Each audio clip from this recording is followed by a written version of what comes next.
দিনাজপুরের ঘোড়াঘাট উপজেলা স্বাস্থ্য কমপ্লেক্স প্রতিষ্ঠার ৫৯ বছর পর অপারেশন থিয়েটার চালু হয়েছে। শনিবার দুপুরে উপজেলার সুরা মসজিদ এলাকার নায়েম মিয়ার স্ত্রী প্রসূতি শম্পা খাতুনের সিজারের মাধ্যমে আনুষ্ঠানিকভাবে অপারেশন থিয়েটার চালু করা হয়। উপজেলা স্বাস্থ্য ও পরিবার পরিকল্পনা কর্মকর্তা ডাক্তার মেহেদী হাসান বলেন, ৫৯ বছর পর অবশেষে অপারেশন থিয়েটার চালু হয়েছে।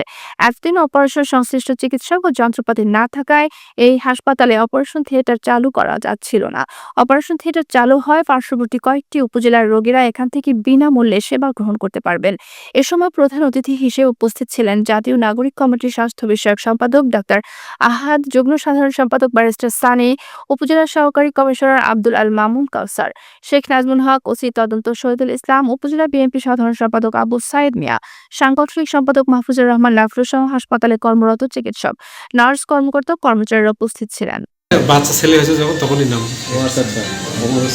আপনারা দেখতে পাচ্ছেন যে আজকে ঘোড়াঘাট উপজেলা স্বাস্থ্য কেন্দ্রে একটা নতুন দিগন্তের সূচনা হয়েছে। ১৯৬৫ সালে এই ঘোড়াঘাট উপজেলা স্বাস্থ্য কমপ্লেক্স চালু হলেও আজকে পর্যন্ত কোনো অস্ত্রোপচার সম্পন্ন হয় নাই।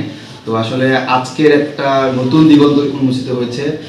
উপজেলার স্বাস্থ্য পরিবার কল্যাণ কর্মকর্তা সুলাইমান মেহেদী ভাই আছেন এবং আমাদের কনসালটেন্ট খাদিজা আপা এবং অ্যানেসথেসিয়া কনসালটেন্ট আদনান ভাইয়ের নেতৃত্বে আজকে প্রথমবারের মতো এখানে একটা সিজার সম্পন্ন হয়।